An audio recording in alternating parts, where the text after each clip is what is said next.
Welcome to the Next Dimension Podcast, your portal to an extended reality. Every week we talk about the hottest topics in XR and let you join the discussion live on MRTV. And now, get ready for another exciting episode coming up. Hi and welcome to episode 19 of the Next Dimension Podcast, your new podcast that's all about VR and also quite a bit of AR soon. So today I'm really happy because we have a very special episode today. Today with us here is Andi Deininger, the developer of VR Skater. Andi, how are you doing? Hi, I'm fine. Great. So much looking forward to hear all about your new game and what it means to make a VR game. So that is going to be super interesting. VR Skater out since 30th of April, right, Andi? Yes, 30th of April, early access alpha release. So it's still in an early stage of development. Okay, all right. Yeah, I played it today, and even it's early, it's already so much fun. So, wow, I'm looking forward to ask you a lot of questions. And for all the audience who is watching this right now, also, please get your questions ready for Andi. It's so cool to have an actual VR game developer here. And yeah, Andi, from your beautiful accent, I suppose you are also from Germany. Yes, from Germany, straight from Bavaria. Oh yeah, all right, okay, cool, very nice. So Franconia. The people from Franconia want me to say that I'm from Franconia, Northern Bavaria. Sorry, guys. I think that's okay. Cool, perfect, Andi. So much looking forward to get to know you better and to talk about VR Skater. Also here with us today is Steve, our VR flight sim guy. Steve, how are you doing today? I'm very well, thanks, Sebastian. It's great to be here again and just representing Great Britain. All right. Oh, yeah. 2-1 today. Great Britain. Yeah, fantastic. So, Steve has this amazing channel. It's called VR Flight Sim Guy. He is the VR Flight Sim Guy. And for all of you out there who have not yet subscribed to his channel, please do so now. Click on the link down in the description of this video. And also, if you want to check out VR Skater, the link is also down in the description of this video. So definitely, it seems like it's worth it to look down under this video. There's lots of things going on. Yeah. Did you find it, Andi?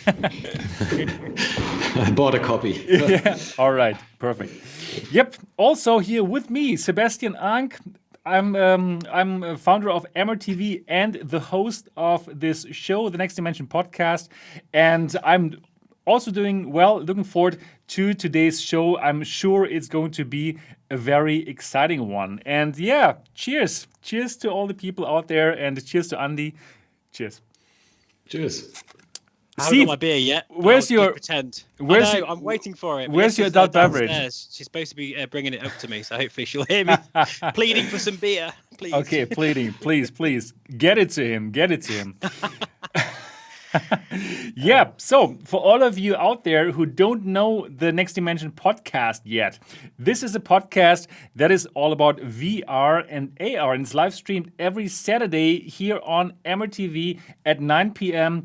Berlin time, 8 p.m. London, noon in San Francisco, and 3 p.m. in New York City. And you can not just watch it, you can also listen to it on iTunes, on Spotify, on Alexa, on Google, everywhere where you can find podcasts. You can find this podcast. And if you enjoy this podcast, you can do one thing. And I would be very grateful if you would do that. Get your iPhone out or your iPad. Yeah, here, exactly. And go to the podcast app. Find the Next Dimension Podcast and give us a 5-star review. That would really, really help us. And we are on the way to 100 reviews. So if you enjoy this podcast, please help us with this. So today we have a special talk about being a VR developer and what it means. So this is, of course, going to be the most important of today's show. It's going to be more in the second part, though. In the first part, we're still going to talk about some current topics. So we're going to talk about a bit of like AR today. There's the release of this device here, the Nreal, here in Germany, and soon in other Western countries like the US. Then we're going to talk about Campfire, which is an AR headset for business.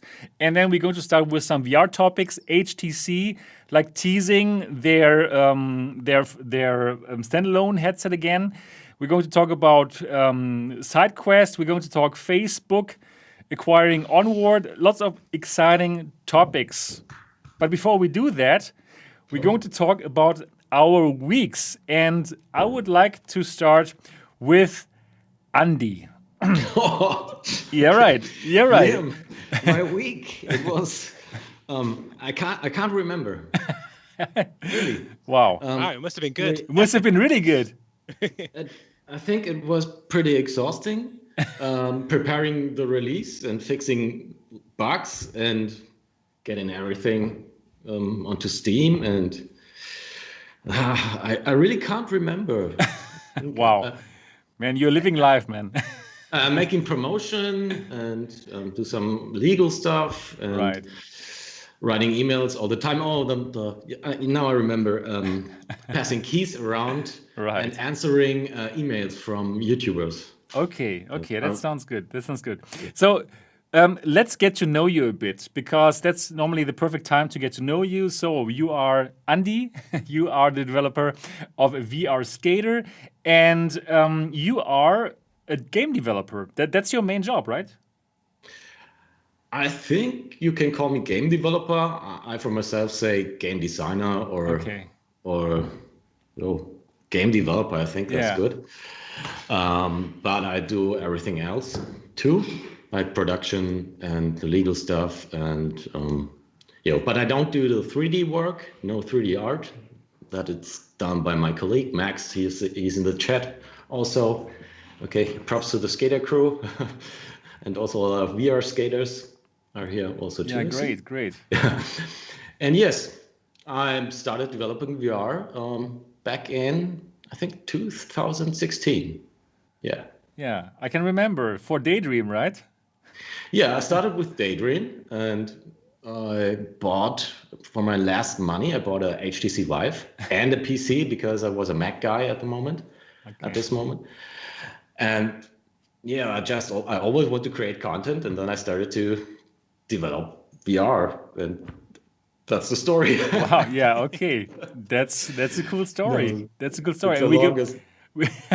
we're going to get into all the details later when we are just going to talk about VR Skater, but that is already cool. So you are really the developer. You are really doing the Unity coding, or is it Unity, or what are you using? Yeah. And you are the guy who's doing all the things.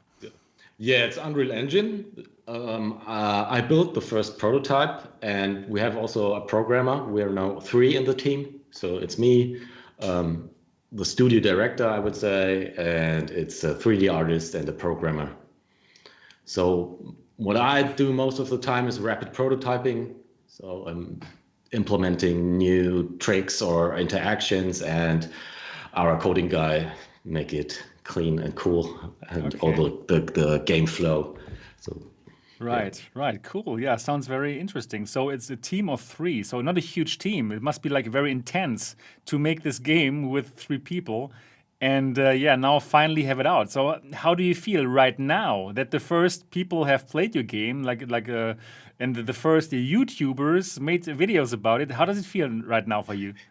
yeah, it feels unreal, and I can't realize it at the moment. What's happening? You made it to the Next Dimension podcast. Oh my goodness. And after, I think, 2 years of heavy development and no vacation and 7 days a week, it's now so coming out of this silo now and seeing your baby walk and grow. Yeah, that's amazing. And skate, I haven't realized it yet. Right. I think it was yesterday and today there are new reviews. Now we sold a lot of copies. Oh, perfect, and man. there are bad reviews and good reviews. Yeah. And most of the time I take it personal, but I don't have to. Yeah, you don't have to. Yeah, nobody knows you until now. It's exciting. It's amazing. It's great. Okay. Yeah, feels good. Feels Wow. good. Very nice. Very cool. So other than working on your game, probably you didn't have time to do anything else, right? You were just like the last week was only about this. The last 2 years, you said every day was Yeah. about this game, right? Oh, we had short breaks because we often ran out of budget, and then we had to do big business-to-business jobs, visualizations, architecture, visualization stuff, and yeah, we were close to ruin very often. And then we got the German state game development state support. There's a new funding in Germany now. And we figured it out to apply for it. Man. And we Are they working with YouTubers too? Man, it's that's amazing, a lot man. of paperwork and Yeah, of bureaucracy. It was Yeah, really hard. It took us weeks. It's really complicated, but you made so it happen. I thought other people can do it, so I try. Yeah, amazing. Amazing that you did it. Congratulations. And now it's out. And yeah, now the I guess game's really, out. so I was just thinking, I guess really, this is the point where I would expect a developer to relax, but it's not like that, is it? I bet you're actually feeling quite nervous and quite sort of uncomfortable because now it's out there. Like you say, your baby's now learning to walk and it's a strange feeling for you. So I can imagine that'd be quite difficult, actually, even though I'd imagine I'd be like, oh, I can relax now, let the money roll in. But I suppose really it's not like that, is it? Yeah, we need to. Now the work begins. Yeah, because exactly, it's yeah. still in an early stage. And the weird thing is, last week I thought, okay, let's play it again, and I thought, that's crap. It sucks so much. Right? Who wants to play this shit? Wow, man. I love your open words here. Yeah, that's how we Germans roll. Yeah. That reminds me so much of a completely different way of. I do a lot of recording and do record bands and things. And sometimes, I'm so critical, and you listen back to it and you think, oh, it's just rubbish. I want to start all over again. And you just got to start doubting yourself a little bit. And I guess that's where you are at the moment. But no, I mean, I loved it. I mean, we'll talk about it more later. But I think it's an absolutely fabulous game. I had such a laugh in it. It was really cool. Same here. I think you have a winner there. So amazing. But yes, we're going to talk about that later. Yeah, cool. Andi, great. Perfect. Very nice to have you here. And I'm very much looking forward to ask you all the questions that I want to ask you. And all the people outside there now who are watching this, you can also think about questions that you want to ask Andi. So that's going to be the second part of this show today. Yeah. So, Steve, how's everything? Your adult beverage has not arrived yet. What to do? No, I've got a cup of tea. And it's not in my usual man. aircraft mug either. So I'm going to be having words, to be honest. Yeah. No, I'm all good, thanks, Seb. It's been a really cool week for me. I haven't done masses of VR, but I've done a lot of real-world flying this week, actually, which has been really nice. I'm flying in a former RAF Chipmunk, which is a classic warbird. It's just fantastic to be flying for real. And I think it really reminds me, funny enough, when I'm flying for real, how amazing it is in VR and how close we are now to sort of recreating the real life, I suppose. I think the only thing I need now is some sort of your motion sensor rig. But no, it was really cool doing that quite a bit this week. How is it? How hard is it to make this license to be able to fly? Oh yeah, don't get me wrong. I'm not flying myself. I'm in the back. Just having a go on the stick and we did a few loops and things. But I mean, I was just in the back for the ride, to be honest. So, but it's expensive. I mean, you're talking of 10-15 grand for I think it's an NPPL license, which is you're restricted to the UK. But it's totally worth it, really. I probably should do it, to be honest, at some point. But, yeah, it's cool. I could fly over then to the MRTV headquarters. Oh, man, that would be amazing. It's not so far away. It's not really. No, I mean like Dortmund, London, it's like 1 hour. Yeah. It's very close. I'm so gonna come over and see you, Seb, and try all these headsets out. I can't wait. Oh man, yeah, you have to, and it's very cheap. There's like very cheap. It costs like 20 euros or what from London to Dortmund. That's amazing, isn't it? Yeah. That's so cheap. Wow. Yeah, it is. It is with Ryanair and EasyJet. And they're both doing it. It's good. Will you be able to start doing it again, Seb, soon, or is that still lockdown and everything? No, I think it's you can do it again soon. Yeah, that'll be great. Hope so, man. I hope so. Yeah, Yeah, right. definitely. But yeah, I suppose just a bit of a technical thing for some of you guys. I have noticed recently, and I've got a video on my channel now, that there's been some huge Windows Mixed Reality software updates. Oh, really? And this is, really exciting for me personally, because obviously, I use VR in the most demanding way using flight sims, and we look if we get 20 frames per second, even on like an RTX 3090 or something. So it's really hard to kind of but I'm so happy to say that Windows Mixed Reality have actually updated their asynchronous time warp. So the motion Oh, yeah, reprojection. right. Oculus used to be king for so long, but now Windows Mixed Reality, they can actually go down to a fourth frame to 22.5 frames per second. I know it's super geeky, but this is so important because it means that now you can enjoy a smoother experience in a lot of really high demanding games. It's not perfect. I'm not going to say it's perfect for it's still in beta and it's quite wavy and you do get a few artifacts, but of course you are reprojecting about 4 frames, which are kind of like fake frames that your graphics card kind of like predicts ahead of. It's amazing technology and it's been around for ages, as we know. But Windows Mixed Reality have finally got to the point now where we are able to enjoy it, and it's really it's been needed for so long. So yeah, I've been really excited about that. That's cool. Yeah, cool. And yeah, AirLink.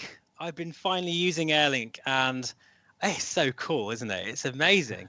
I was downstairs. I hadn't even messed around with my router. I have no idea if it's the right type of router. I didn't even bother. I just literally tried it. And I was playing Saints and Sinners, and I probably had one of the most intense sessions I've ever had in that game, simply because the visual fidelity was there, because I was using my powerful computer, but I was still wireless. And the whole thing is just, it's amazing, isn't it? It's so cool. So you have not tried virtual desktop before? I've never tried virtual desktop, so for me this is a completely new experience. Okay, yeah, that's really good. Yeah. Mm-hmm. Yeah. I mean, virtual desktop is incredible. I think it's got a lot of better features in terms of you can really like mess around with your settings and things. So I've been told. I haven't tried it, but for me personally, the AirLink, it's very good. I just want to say one quickly thing as well. Actually, another technical thing. If people are struggling with the AirLink, if you're finding it really laggy and you've got an NVIDIA card, you need to make sure you go to your Oculus Diagnostic app. Hopefully, most of you know where that is. But it's basically, if you go to your Oculus folder, you've got a list of apps. One of them is called Diagnostic. And if you change your bitrate setting to 0, you actually get a really much smoother experience in the AirLink if you are struggling. I don't know if some of the people are struggling in the comments. And once I changed that setting, it was quite easy. Worked really well. So yeah, it's been a cool week really, and just exciting that just these little updates, the really important performance updates that Windows Mixed Reality are doing underneath the surface. They've had quite a few out recently. It's showing that, I don't know, I think they're more committed to VR these days than they were. Really?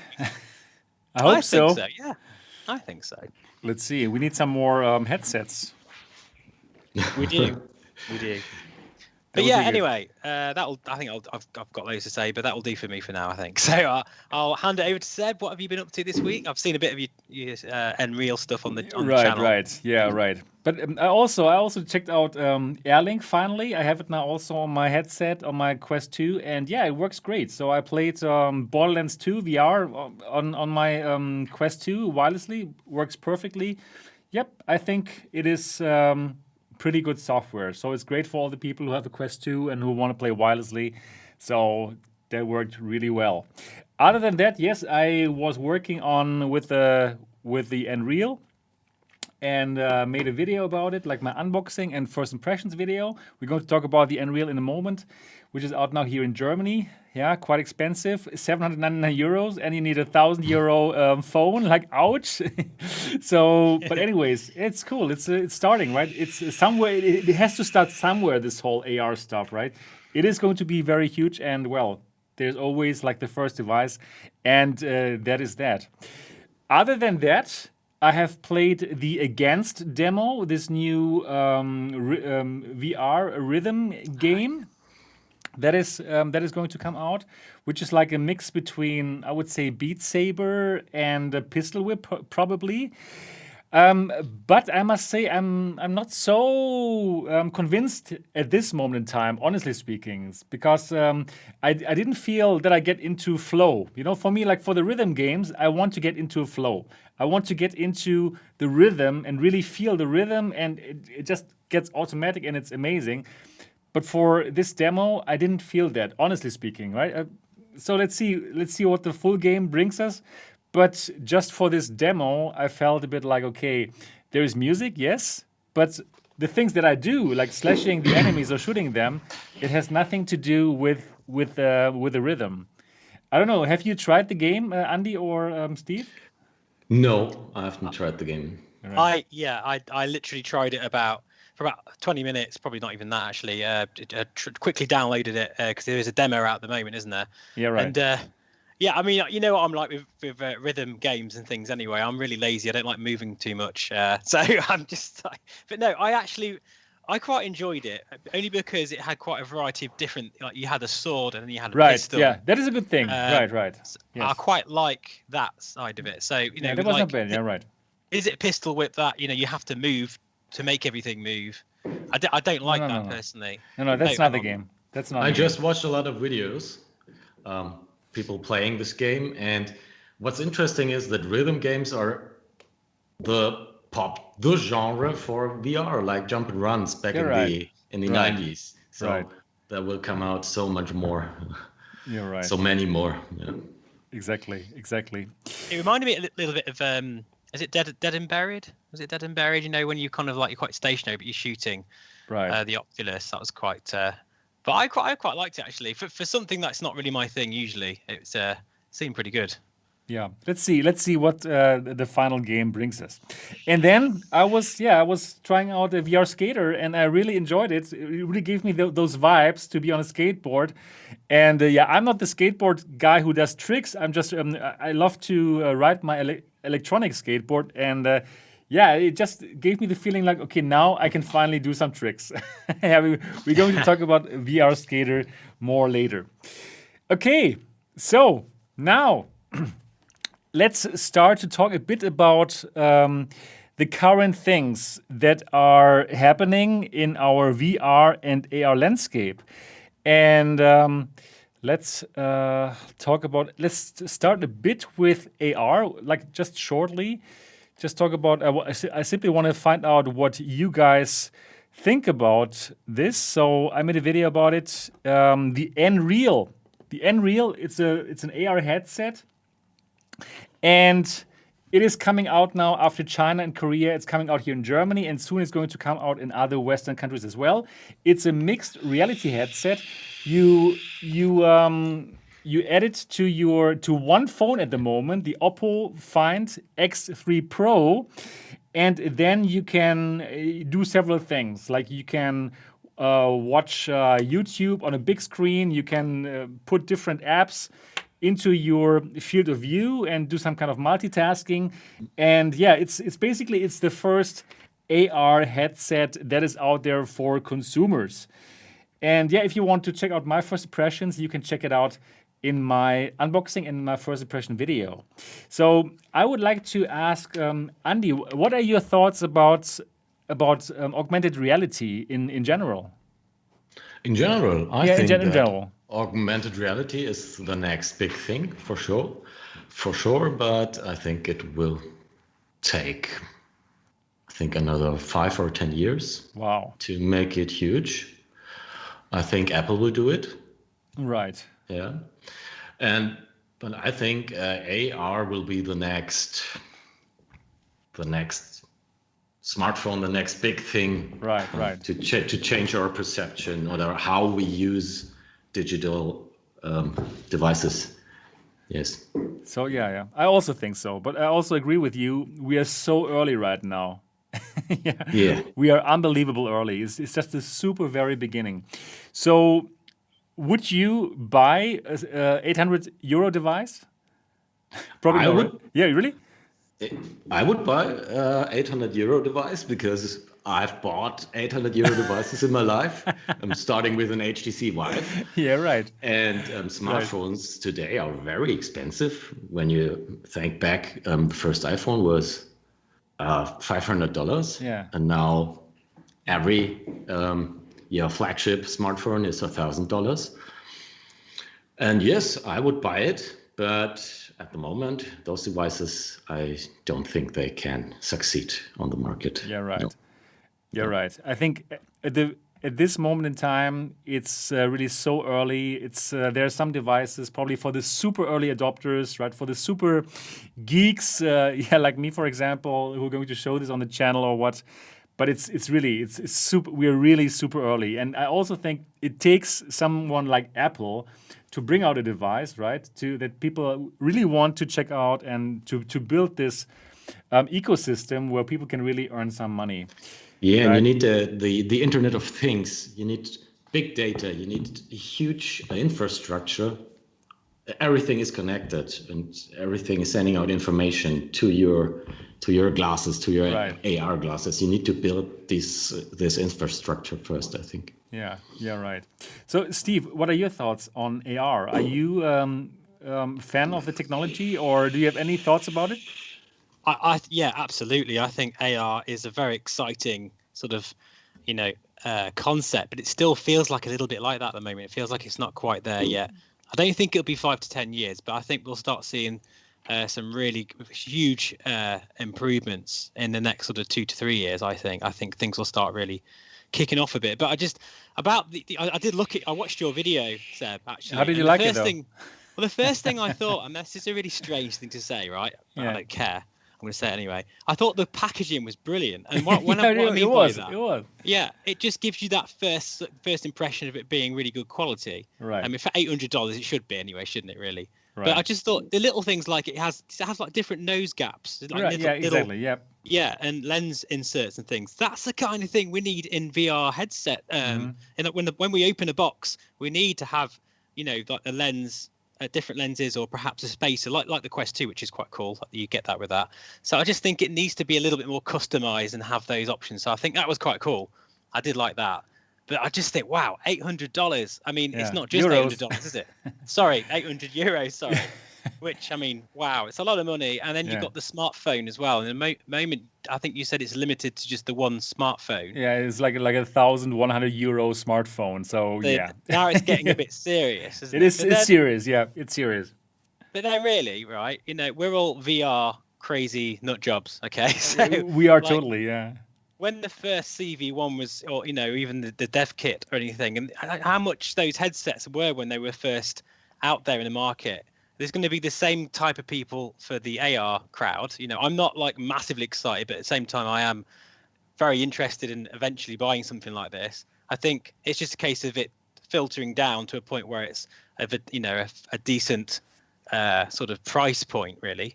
But for what it does, it looks pretty cool. And I think definitely there'll be those crazy, sort of people out there that are going to want it straight away, because that's what I was like when I first. I wanted the first VR headsets out there. Right. I wanted one straight away, and there'll be them people out there that will. I think it'll do well, but it is a bit eye-wateringly expensive when you consider the phone as well. That's for sure. And I was thinking, like, okay, do I have some actual use case for it? And I was starting to actually try to use it, and then I found one. So I was sitting on the couch next to my wife. My wife was watching Taiwanese YouTube shows. Yeah, and it's probably something that I'm not really excited about. So I was putting on the glasses. I made like a huge screen on top of the actual screen. Yeah, I couldn't see it anymore. Like bigger. And I was simply playing Stadia on that Nreal on a huge screen. Oh, that's cool. And it's great. And it didn't feel like I was totally disconnected from my wife, because I could still see her right in the glasses. If I was in a VR headset, it would be strange, right, to sit there next to her. But wearing those glasses, I can still see her there. I can still talk with her, and it's not strange. So yeah, playing Stadia with that headset is actually really cool. And there was like one use case that I found now where I could actually use it, but well, it is still expensive, of course, right? So it's still for the nut jobs. There's no question about it. Yeah, but so that one really worked fine. Actually, yeah, to be fair, I was in a hotel for like 4 nights last week, so bored. And I actually watched a few films on my phone, including the Guy Martin Spitfire documentary, which is amazing, by the way, on Channel 4, if you're in the UK. It's super geeky. And I was like, that would have been amazing if I had those glasses on for that. That would have been brilliant, because I could just sat there, relaxed, and just watched, it would be just there right in my view.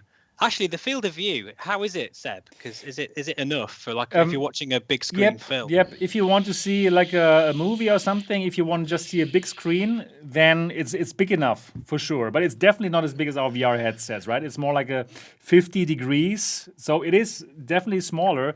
But because you still see the reality with the full field of view, it's not so bad. But for sure, it would be better if there was a bigger field of view.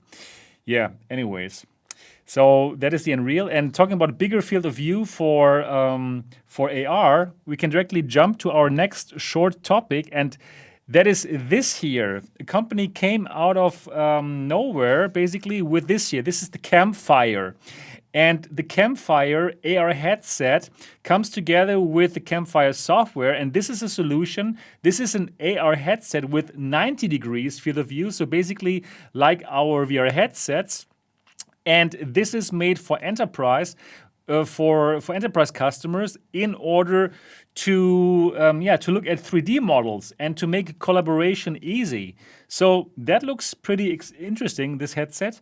And they got 8 million euro or dollars for investment. And what I'm showing you right here now, this is some kind of device or some kind of base that you would put on your table, and then the virtual models will float over it. So this is some kind of marker for the headset to know where the virtual thing is that you're looking at. So yeah, interesting to see that there's now like AR headset with a 90 degrees field of view, and I think it's pretty interesting for enterprise customers. What do you guys think about this? Andy, do you have any thoughts about AR for enterprise? Yeah, it's really important for enterprise and school and coaching and training. But it looks very clunky, big. Yep, it does. Yep. Do you know something about the price? Nothing. We don't know anything about the price yet. I'm skeptical because the big companies, I think they have awesome technology in the works, in the making, like Apple and Google. And I don't think that a company like this one can compete with them. Okay, yeah. I'm not sure. It's pretty hard. I think so, yeah. So this is a headset with only it can only do one thing, right? It can show some 3D models, like lots of different kind of types of 3D models. And that's it. So the question really is, like other companies, probably they will want some headsets that can do more things than one thing. Yes, right? It needs to be accessible. When you remember, BlackBerry was the phone in the business market. And then the iPhone came up. And after 3 or 4 years, no BlackBerries anymore. Right. Yeah, you're right. It does look a bit big, doesn't it? But I think it looks like it's designed particularly for the commercial market with one purpose. So I think I can see that from it. But it looks like almost industrial the way. I mean, obviously it's hard to kind of make an opinion of, but it looks like it is like something that would probably be able to cope with a few knocks and bangs as well, unlike those glasses that you were wearing. That I am rubbish. Any like sunglasses, I probably last about a month with a pair of glasses before I end up sitting on them or something. I'd be frightened to death of like using those. Right. Yeah, let's see. So this is like for one purpose. Probably if you're a company and you do you need to cooperate with your business partners who are in different places, especially now during COVID, probably this is exactly the use case that you want. And if this does it for an acceptable price, probably that's a good solution. And you don't need to have that. Not everyone needs to have the headset. You can also use it with an iPhone, with an iPad, for example, in some kind of like AR mode. And as a controller, you will use your phone. You will attach something to your phone, which makes it like a 6 degrees of freedom controller. So yeah, I think it's pretty interesting, but we don't know so much yet about this device. So let's see how expensive it's going to be. And I will definitely show it here on the channel. I'm going to try it out and show it to you when the time has arrived. Yeah, that were our AR topics for today. Not so many, but well, yeah, we're still most excited about VR at this point in time. And now, let's talk about HTC. Oh yeah, something interesting is going to be coming up. And before, they were teasing, whenever they teased something about their new standalone headset, it was about business, right? Let's get to business. Like their tweets were always something about business. So we all thought, of course, we are talking about a business standalone headset. Now, HTC teases the reveal of game-changing VR headsets. So more than one. So what does it mean? What does this mean? That's so cryptic. I love it. It's so annoying, but it's kind of like fun at the same time. How they're just giving us these little drip-fed pieces of information. It's, we'll find out soon, I guess. But for me, I don't know what you said, but it's either going to be, isn't it, a standalone and a PC-based VR headset, which I hope it's going to be that, or perhaps a standalone headset and the VR fitness type, of like version of it. I don't know what you think, but. Well, I would be thrilled, really thrilled, if they come out with a standalone headset, or like with two standalone headset, and one is like squarely for business, for enterprise, and the other one, which is a bit cheaper, is squarely focused on gamers. Like it doesn't have all the bells and whistles like the business one. Probably does not have eye tracking or whatever this is going to have, but it's a bit cheaper and it's just made for gamers. So that would be amazing if they really did that, and if it was really a headset that could compete somehow with the Quest, right? It will not be able to compete on price with the Quest. There's no chance it can. But actually, if there was a headset that is made for gaming, I would be super excited. Andi, what are your thoughts on this? Oh, I lose faith in HTC. But so the HTC Vive, the first one, the OG Vive, blew me away. It was a moment like when I first played Game Boy, or when I was in the cinema for Toy Story, or first touched an iPhone. It was amazing. And, the disappointments from HTC, they kept coming. Are so big, and I don't know what to think about it. I hope that will come out with a great premium headset, but I totally agree, Andy, with that. I don't believe it. It's because it come to business. Who should buy this shit? I don't know. Yeah, right. It's so unpredictable. It's so unpredictable. Right. You're right. For me, it all went a bit wrong very, very quickly. It's like, in the beginning, it used to be Oculus and HTC. They were the two big players in the VR space, and they had every bit of a chance, just like Oculus did, to really make something of that chance. And I feel like they just kind of just went crazy. And, like the Vive, it still started. Did it start with a Vive Pro, which they were basically... Then it was going down. Yeah, it was a great headset, but it was developed over that thirst for high resolution, wasn't it? Everybody wanted high resolution. Yeah. And it was just before the reverbs. Well, it was actually quite before then. So it was overpriced, wasn't it? It was like £800 or £900 or something. Yeah, it was very expensive. Yeah, it was very expensive. And they didn't know who to target. They said okay, for prosumers, it's more for those professional use cases. But then it was too expensive for the normal gamer, right? But they still bundled it together with Viveport, which is for gamers. So yeah, it was very strange. Yeah, it's hard to understand the strategy. There is no strategy, or Do they have a new strategy now, a new manager? We don't know. Nobody knows. Yeah. I'm not hyped. Excuse my language. I'm pissed off. Oh, really? Oh, okay. Oh, we know nothing. Yeah. They don't give us information. They give us like little clues. I quite like that. I think it's a little bit old school myself, Although because it's HTC, it's annoying me more than anything else because I don't trust them at this point in time. I think they need to be a bit clearer, I suppose, because they have really messed up there. Is it Cosmos or Cosmos, however you say it? Oh my God, what a disaster of a headset that was! Yes. And I was really in the market I was looking at their offering quite closely when it was first released, and I just couldn't believe they could get it so wrong. How could they get it so wrong? I was quite angry for everybody for that. Angry with HTC rather, and I understood why people were reacting the way they were. Because it was just, oh my God, the most expensive of all the flock of headsets out that year, and yet it was the worst. What the hell is going on there? Not good. And what if it's going to be standalone? Of course, they're not going to be able to compete with Oculus. My beer's just arrived. Sorry. Yeah, oh, that's good at least. Cheers. Yeah, cheers. They're not going to compete with Facebook. Of course not. But they need to kind of tap into maybe sort of the more, I guess, pro-consumer as they call it.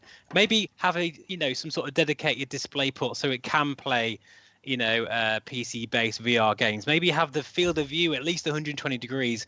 Or what I would really like is an OLED screen. Something that I think seems to be overlooked right now for the last couple of years of VR headsets. Mm-hmm. We need that. If we had a 2160 by 2160 resolution or something like that with an OLED screen, 120 field of view, that I think even those things would be enough. I would for people probably buy it.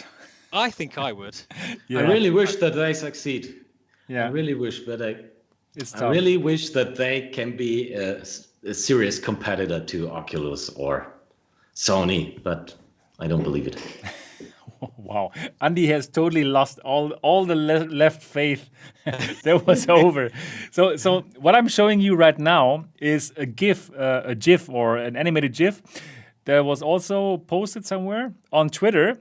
And greetings to Ikuma Games, who's also in the chat right now. He posted that earlier today on Twitter.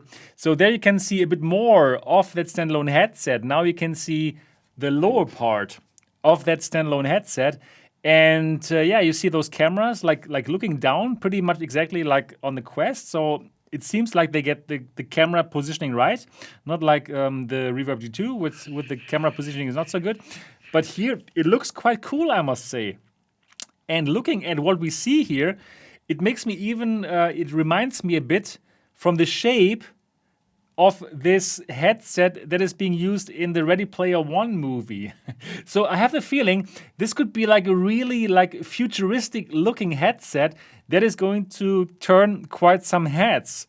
So wow, HTC, bring it, bring it! I'm really looking forward to that. I really want to see them succeed. Obviously, right? Yeah, me too. Right? We need a competitor, right? To Facebook. We need it. It's going to be good for the market. It's going to be good for the whole VR industry. So I'm rooting for them. But unfortunately, just like you, Andi, oh man, they have disappointed us whenever they could. after the Vive, right? After the original Vive. So Paradise Decay is actually interesting. You just said that the HTC have more or less confirmed what that means in the Discord chat that one of their headsets is either going to be the Proton or Vive Air. So I think that's quite interesting. And really? I don't know. Apparently. Wow. He's put that again there. So that's, I mean, really, I would, I can just see them sort of getting on the bandwagon of this VR kind of fitness craze. Everybody's in lockdown, but people want to stay fit, and VR is also, it's like a coming together. It's perfect timing, really. Well, actually, it's late to be fair, because it's late. But you know what I mean. I think I can really see them coming out with something very interesting in terms for the VR sort of fitness segment. Right, but for the Vive Air last time when this picture came out, they directly said no, this is only a concept study, and let's get down to business when we talk about this other headset soon. So I don't think this Vive Air is going to come out. So then probably it's the Proton. Yeah, let's see. Let's see. How are they going to price this? Because it's going to be so Expensive, hard for them. I think. If it's going to be £500, which I think maybe thinking maybe at least got to be £500 really. For sure. It's got to, and didn't they say that it's going to have some features that are going to definitely set it apart, hopefully, from what we've got at the moment. So I really do. I'm hoping that some of the things I mentioned is going to be, it's going to really just push it over the edge, because it's going to need that special thing, whatever it is, that they're going to announce for people to be interested at this point. Hopefully. Let's see. So we're going to find out very soon. I think 11th of May is the thing, or 10th. The ViveCon, I think 11th. And then we finally going to find out what is going to happen. And I'm rooting for them, absolutely. Of course, I'm going to check out the headset here on the channel. So that's going to be interesting. All right, let's get to the next three topics. They're all Oculus topics. And then I'm looking forward to talk more about VR Skater. So now we can talk about the next topic. It is, you can now sideload Oculus Quest apps with your phone. No PC required. So for Android, there's a new app out, the Sidequest app, and then you can connect your Android phone to your Oculus Quest. And then without needing the PC, you can sideload the Sidequest games onto the Quest. I think that's pretty cool, right? That you don't need to do this. Like trying to get some friction out of this whole side loading thing. So I think that is a cool thing. So what do you think about it, Andi? Do you think this can give back the importance to Sidequest that it has lost a bit due to App Labs? Oh, I'm not sure.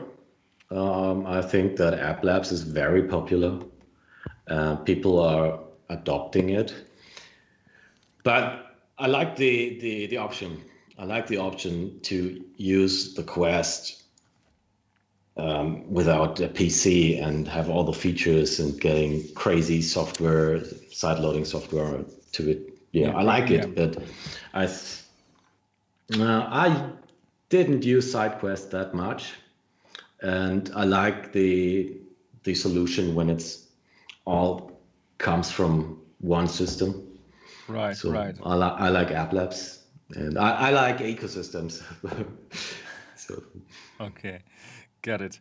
Yeah. So, Steve, what are your thoughts on it? Well, for me, I've said this a few times, so I won't be too boring about this because I've said it. But the Quest 2 for me is all about convenience. So I agree. I think it makes sense that Sidequest goes kind of portable, because the Quest 2 is portable. It kind of works. It feels right, doesn't it, for it to be easier. But for me personally, as I say, I bought the Quest 2 because I just wanted it to work, and I spend too much time messing around with computer games and Sims, so I just want to put it on and that looks good. Click it, download it, play it. So this is a really welcome thing for them, and I really think that this will help them survive a little bit as well, because I've already downloaded the app. I haven't tried it yet, but I'm quite excited because really the Sidequest still has loads more games and sort of experiences and apps than App Lab does. I'm sure it does. It has tons, and so really it gives you more scope and more variety. So I really like that. Mm-hmm. But I guess for me, from my own geeky point of view, I also like Sidequest because it gets you inside the Quest 2. There's been a couple of times now where I've had an issue, a critical error with my Quest that could have stopped me. I'd have had to kind of basically refresh the whole device and lose all of my saves and all my games.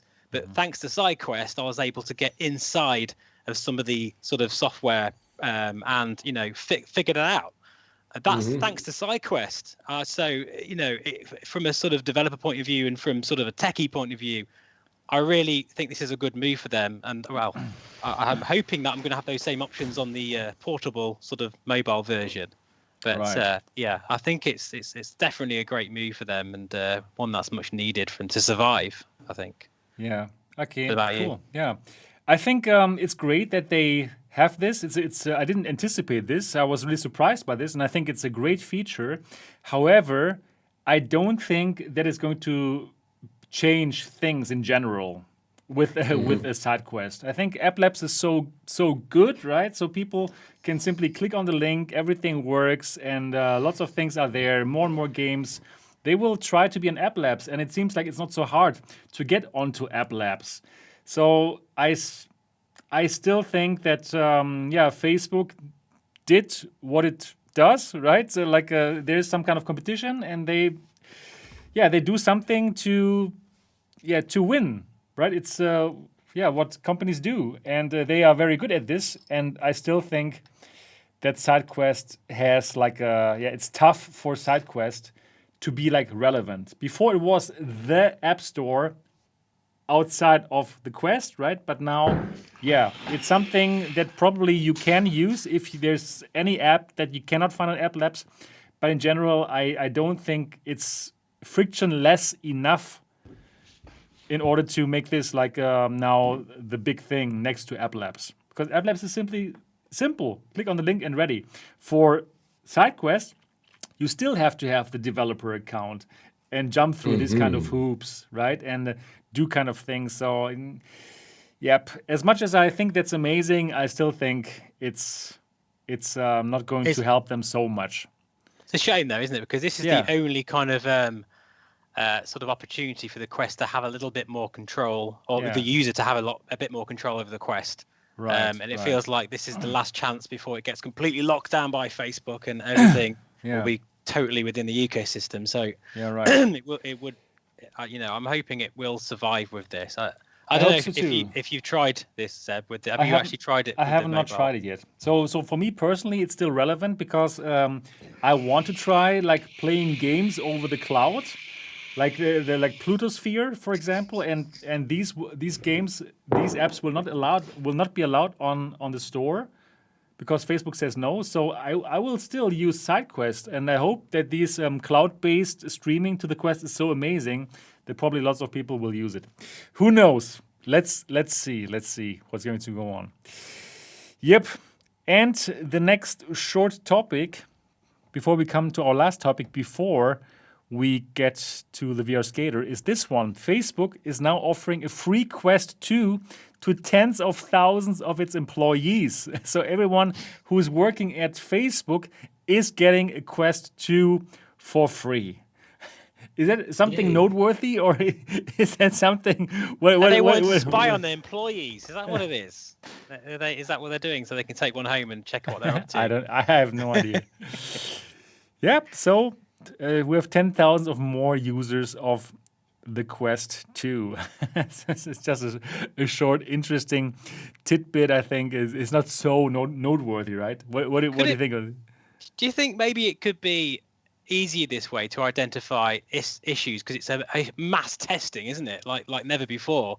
I mean, like I know the HP team, they had certain members that took HP Reverbs home with them and messed around with them, but I don't. In this, like, that's a lot of quests, and that's a lot of people testing out, and that's a lot of possible problems to go wrong that they can perhaps feed back. Yeah, but so I don't think. Okay. You think they will have they will give more feedback than normal users? I'm trying to think of it from a positive point of view. And think, well, maybe it'd be an easier way for them to sort of mass test certain updates and things like that. I don't know. I don't know. Could be. Yep. Yeah, I think it makes sense for them. Why not? Right. So, no certain special ideas about this part. Right, Andy? It's just like little news. Right. But the next one is more interesting. So the next news is about the following. Onward.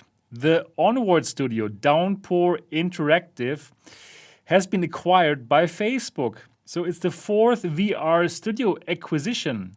And that is actually, I think, really noteworthy. So they did say that it's going to stay on the platforms where it's at. So it's going to be supported on all its current platforms, including Steam. So this is not going to be an exclusive on the Quest or the Rift platform. However, I still think it is not so great for VR in general if Facebook is going to around and going to get like the best studios. Because here, on all the current platforms. So I'm just thinking about the following. Let's say HTC comes out with that amazing new Viveport mobile, right? For their new headset, for their new standalone headset. So what you're not going to find there on this Viveport is all the games that are bought by Facebook, right? You won't find Beat Saber on that HTC standalone headset. You won't find Onward on that standalone headset. And all these studios, well, of course, they will not be on these other platforms. So for Facebook, of course, that makes sense, right? Of course, right? Since they want to simply win on the market. But for other companies, it's simply going to get harder and harder to compete against Facebook. Would you agree with that, Andi? You as a game developer, probably. Yes, I agree. I think Onward won't come to the PSVR 2. Right. And yeah, the competition has begun, I think, between Sony and Oculus. Right. And they're buying studios and franchises and IPs for the competition. I don't like it. I don't know why Downpour Interactive made this step. They went with a publisher, with CodeSync, right, for the Quest, and now they're Oculus or Facebook. I wouldn't do it. I say it now. You say it now. Because you lose a lot of independence as an independent developer. Right. So, that makes sense. I don't know. He started as a solo developer. Yeah, he was one guy. Yeah, right. Yes, he was a college dropout. One guy with a vision. Yeah, it was amazing. Onward was a blast. It blew me away instantly. Right. Let's see how things goes. Right. Steve, what are your thoughts on this? Well, I don't know. Well, they do say in their sort of blurb that it's, I think, in fact, I've got a quote here. They said, this means a better game for all of our players on all platforms. So doesn't that mean Steam VR as well as the possible Rift Store? Probably not. And the Quest as well. So, but I think moving forward, future titles will be exclusive to Oculus. So, yeah, that's pretty crap. But in terms of sort of like the, I think the outset of this, perhaps like a new version of it or anything, they'll have, I don't know. I think it might be a little bit more wide-ranging to you know, when the new game arrives, if that's what they mean, or whether there's going to be an update to it. But I mean, you know, I don't think it's that. I mean, it's just one developer. I know this is happening a lot, but I mean, I'm trying to think, if I was a developer and they offered me a big wad of cash, you know, to kind of like improve the game as well, because I think it's going to be, there's two sides to this. I think it will improve the game, make it better. I'm hoping anyway, because they're going to have a lot more resources, a lot more support. Yeah, you need the investment. That's and you said yourself, like, yeah. In fact, you probably said it when we were chatting before, but you know, small game developers can go under so quickly, so easily. To have this opportunity to make this game so much like a AAA title, we need that in VR. We need these AAA titles in VR. This is the only way it's ever going to happen.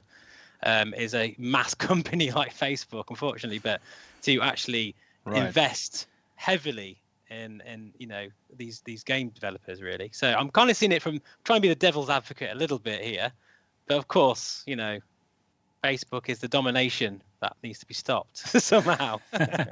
Yeah, but they said, like, okay, now thanks to this investment, now they have all the resources that you want to make the game better. That of course makes sense. Of course. However, they were doing pretty well, at least on the Quest, with like sales. So I'm not entirely sure if they really needed to be acquired by Facebook in order really to make the game better. Like really. Also now all the people who are going to buy the PSVR 2 in the future, they're not going to play onwards. Yeah, and Facebook is investing a lot of money into studios. Right. They're funding games from $1 to $10 million, but this is a different kind of thing. Right. Now they own the studio. Yeah. And there's no turning back. So. yeah, it's over for them. They will not be on PSVR 2, and they are not going to be on the HTC standalone headset. So yeah, in my opinion, that's not really great for the game, right? It's not. It doesn't mean like more people are going to play it. So yes, probably it's going to be better, but I'm not sure. Before, Onward somehow felt like, wow, it's great. It's so cool that this one guy had the vision, right, to make this game, and he really made it. He really became successful. But now it feels, at least for me, you know, and I am this critical German guy about this. It feels like, okay, now, yeah, sold out to Facebook. It's kind of like, you know, when I got signed once with a record label, and the Wow, great thing about cool. that was, yeah, is that I had an agreement with them to do 2 albums, and once those 2 albums were done, then that was it. I could do my own thing. If this makes him a ton of money and Facebook, and it becomes a massive phenomenon like Call of Duty, obviously not, but you know what I mean, that kind of in the VR world, then he could go on and create bigger and better things with whatever he wants to do. I don't think it's like Oculus did this even in the very beginning. I don't know if they actually bought the companies or not, but they invested heavily in games like Stormland. Yeah, right. So this is kind of, is this just what's happening here? But is it worse? I don't know. I think it's better it's happening than not at all. I think, from my point of view, I think. What do you mean? It's better than not happening. What do you mean? Like it's good. Sorry, it's better. It's better that we've got a huge company investing in VR and small labels, like developers, to make these games huge than it not happening at all. Because then I think we'd be in more trouble in the long run. Yeah, but this game is already huge. This game is already successful, right? It can be even bigger. Yeah, I don't know. I'm not so excited about like Oculus buying all these studios and then on the long run making them like exclusive to the Quest platform. And I think that's going to happen. I mean, yeah, like there are going to be amazing platforms, right? Like PSVR 2 and probably this HTC, whatever it's going to be, and who knows what. So I'm not a big fan of this. I'm wondering what the chat is thinking. Dear chat, dear people who are watching this live stream right now, do you think it is positive that the Onward Studio was bought by Facebook? Say yes. If you think it's more negative, then say no. So I would really like to get an idea. What do the people think? So it's good that Onward was bought up by Facebook because now they have more resources to make the game better. Say yes. If you think no, it's not so good because Onward is not going to be on other platforms later, like PSVR 2 and the HTC platform, say no. So would really love to know what you're thinking. So Andi, if Oculus now says, wow, Andi, your game, VR Skater, it's so freaking amazing. We're going to buy deficit games for like a life-changing amount of money for you personally. Right, like really, wow! This is going to be huge. It's tough to say no, right? That's a good question, but in my case, I love my independence all my life, and I love working with small teams and being independent. I made a lot of music in my life, punk rock music, and yeah, I would have signed a deal with a major label for sure. Yeah. But this is. The whole company forever, I don't know. So I would make an exclusive for sure for PlayStation or for Oculus. The companies need to have exclusive to sell their hardware. Yeah, right. That makes sense. Important. I totally agree with that too. Yeah. But I don't think I want to be part of Facebook. Mm-hmm. Yeah. Yeah. Same here with this channel, as you know, right? So, yep. It's really good to keep your independence and you don't have to suck up to them. It's amazing. I love that feeling to be able to say everything like I do on the channel. And yeah. Maybe I'll change in a few years. I just think Facebook is a necessary evil. We need them as much as they need us. And I'd rather them be here doing what they're doing with the Quest than not be here. Because there's nothing else out there right now, and it's driving. It's other companies are listening out. You know, HTC responded, or they will do, hopefully. Apple are responding. The market is huge in VR now, and it's thanks to Facebook. I don't love Facebook, not even slightly, but I have to, realize what they have done for VR at this point in time. And yeah, they overstep the mark all the time, and they're aggressive. They're a very aggressive company, of course they are. But I don't know, it's a necessary evil for me personally. Facebook. They need to be aggressive. I think that's the thing of capitalism and selling products. Right. So yeah.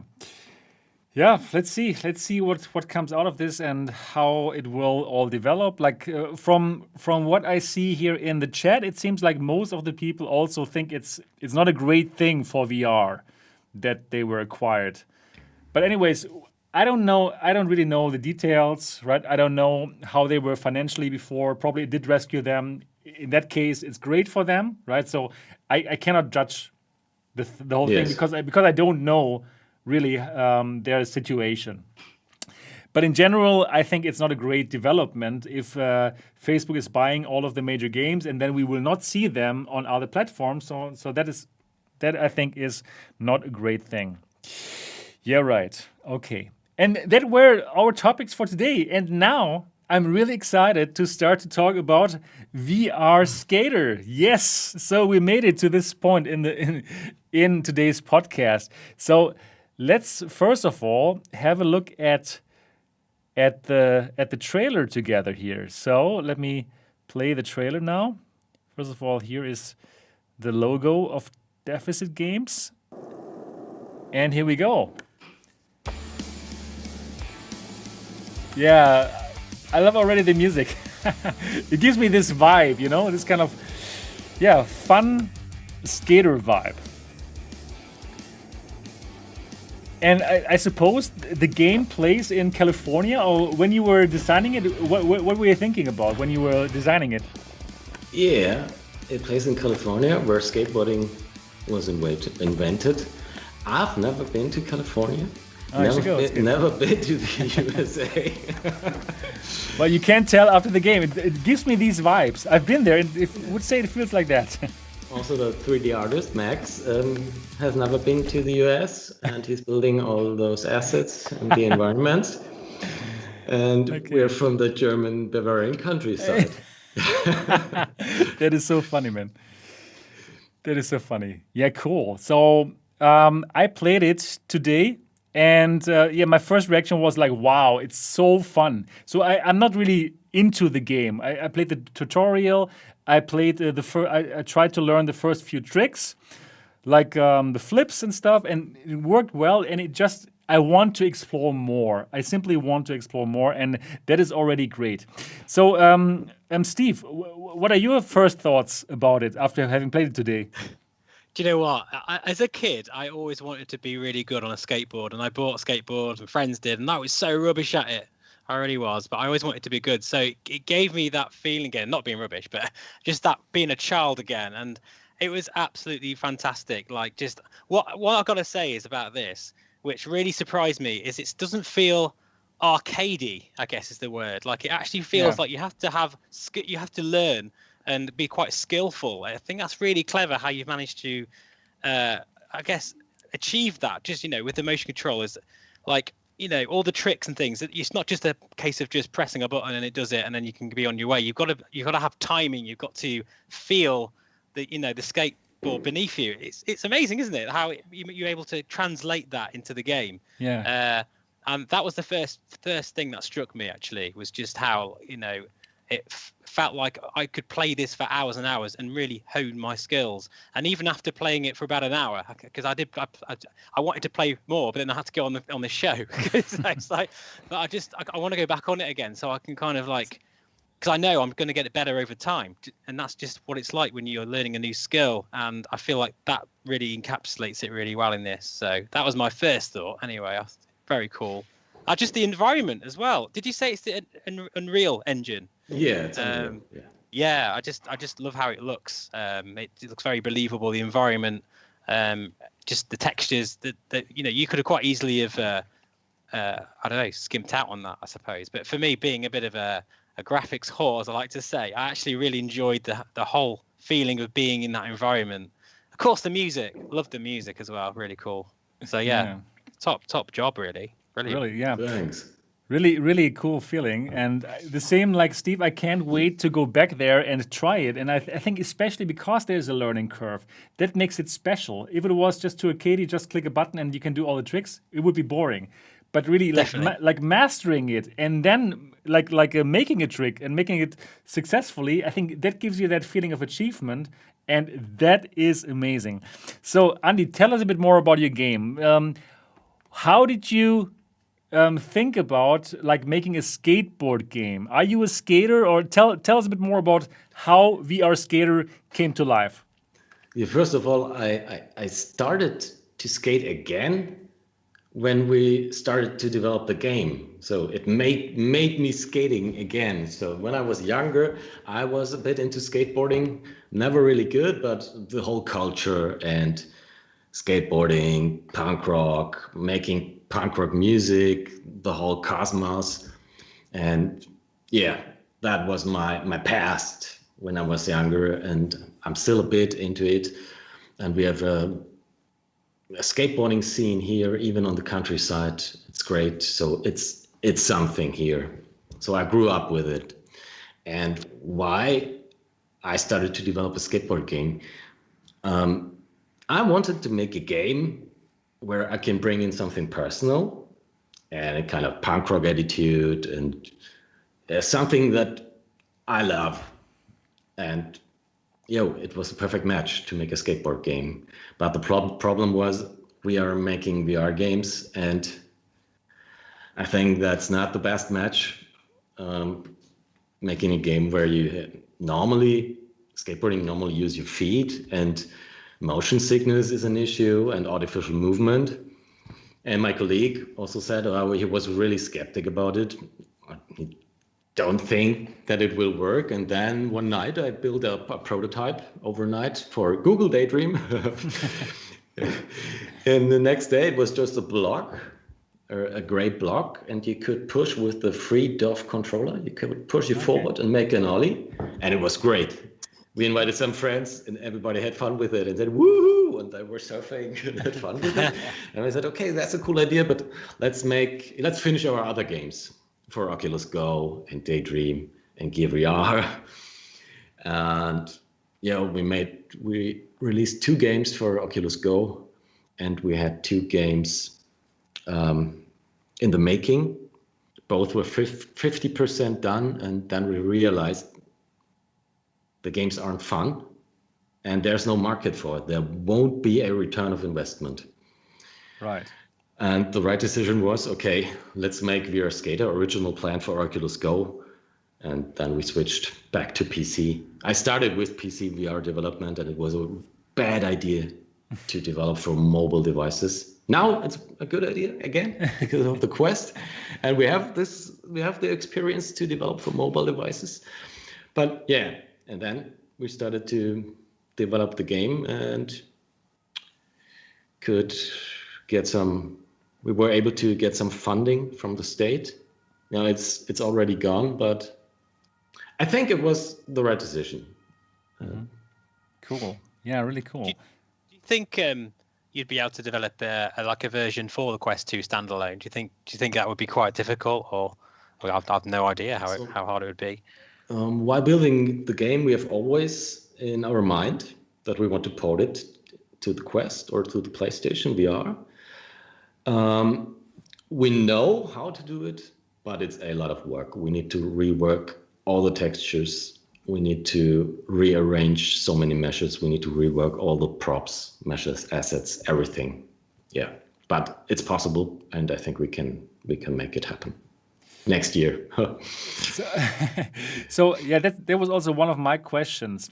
Why did you decide to make this a PC VR game first and not like a Quest game, where PC VR actually now it feels like it's not the platform where you will find the most commercial success, right? Wow, that's difficult. We had already over a year development when the Quest came out. The game was in development for a long time, and it was not so easy to pitch your project to Oculus and to be recognized, and so it was too risky. And PEC VR is a great opportunity to push the boundaries graphically and to experiment and to release it without boundaries on Steam or other platforms. Yeah, it's a good way, I think, to get the installs, to make it popular, to get good community feedback, to make it to bring it out as an early access game. So we have great feedback already, and we implement all the things, a lot of things the players want to have in the game. Yeah. Okay, cool. Yeah, great. So, how many people worked on the game? Yeah, you already mentioned it, right? Like 3 people. Yeah, 3 people. Wow. That's not a lot, is it? Really? That's not a lot, right? For not a lot. yeah, for a whole game. So, how long does it take to make this kind of game? And you're now out in early access. So how many % of the game are finished now, and what is still to come? Oh, that's hard to estimate. The process when you design a game is very long. There's a long conception phase. You have your thoughts and prototyping, and there's nothing, and it's getting more and more complex, and then you decide, okay, let's do it. And the base work, the basic mechanics, they are done, I think, and that's a huge part of the game. How is the game designed? How is the concept of the levels? So our game is quite linear. Some people like it, some not, but we will stick to that concept because it works really well in VR and for most of the players, I think.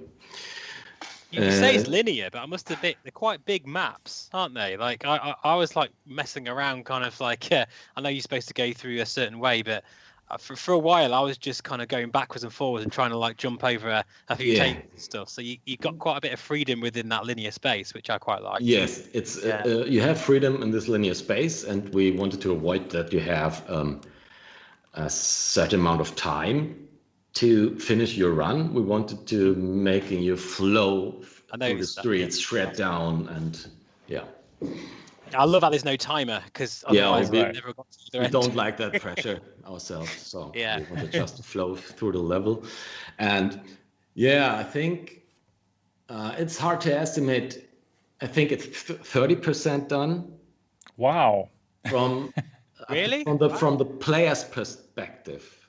So they only see content. What we see is what's under the hood. Right. And you have to make so many decisions. What is your texture density? What is our performance budget? How can we do it? What classes, what actors we need? Are the rails magnetic, or is it more physical based? All those decisions, that is a long process. So, but from the content side, I think it's 25%, 30%. Yeah. Okay, but so the content it means like new maps or stuff. Maps, right. And the challenge system. So it's planned that, like in Tony Hawk's Pro Skater, that you have certain challenges, goals in the level. So reach and finish the map, or make a sick pro combo. And when you have enough goals reached, then you can unlock new maps and new board skins or other things, other challenges. Yeah. Cool. Very cool. Oh man, I would love it if there was some kind of like skateboard controller. they could somehow like check out like how you're leaning, right? Like a Wii balance board or something. Have you thought about something like this, or is it somehow possible? No. It's too crazy, right? No, I think the Tony Hawk franchise. They had something like this, right? Yeah, right. They had something, and right. It was a total disaster. Flop. Yes, they only sold 100K boards. Right. And it's too special. So we always need to think about what is the target audience and what is the return of investment, and so how much you can invest and what kind of money are you getting back. and we can't support such niche hardware. It's not possible. Right. That makes sense. So, yeah, it's not a hobby for us. So yeah, right. we You have to pay our checks. It'd be great, wouldn't it, if you could 3D print something though like that and then stick a few sensors on it? It would make it a lot cheaper, you know. But obviously that would be something for the modding community to do. But it'd be very cool. I think it's possible. But you know, even though like you're using now your hands to like push yourself from the ground, it feels great. It just feels, yeah, not strange, not strange, right? Even though obviously you're not using your feet, but this mechanic, it works really nicely. So for all of the people who have not played it yet and who have not yet had a chance to watch any of the YouTube videos that are out there, could you explain what the player needs to do in VR Skater? And once you download it, what's happening? What is the gist of the game? Okay. I need to explain the game. Okay. Yeah, because you are the developer. Yeah, the game tries to recreate skateboarding in you said it's not arcadey, in an arcadey and fun way in VR. Mm-hmm. Right. And we wanted to recreate that feeling. Most people think you need to use your feet when you skate, and that's true, yes. But you also do a lot of motion with your upper body. And I think I'm too detailed. Because what I want to say is in the game, you do motions, but the controllers are not feet. It doesn't feel like your controllers are your feet, that's tied to your feet. It's a kind of abstraction to it. Because we've tried to pin the board to the controllers, then you can turn to the board slide, and it was a mess. It doesn't feel good. It feels like you're controlling the board with your hand, and we wanted to avoid that. And the core of the game is skating around, doing challenges, reaching goals, skate through the levels, and have a good time and listen to good music. Yeah, that's cool. Yeah. Very cool. I think you totally succeed in this. And I really want to tell everyone out there, get it. It costs 20 euros and probably $20 as well. And you can get it on Steam, and the link is down in the description of this video. It's absolutely super fun, and I can't wait to learn it more. So, Andi, I suppose that you are an absolute skate professional now in your game, right? You must be like doing the tricks like a god. Yeah.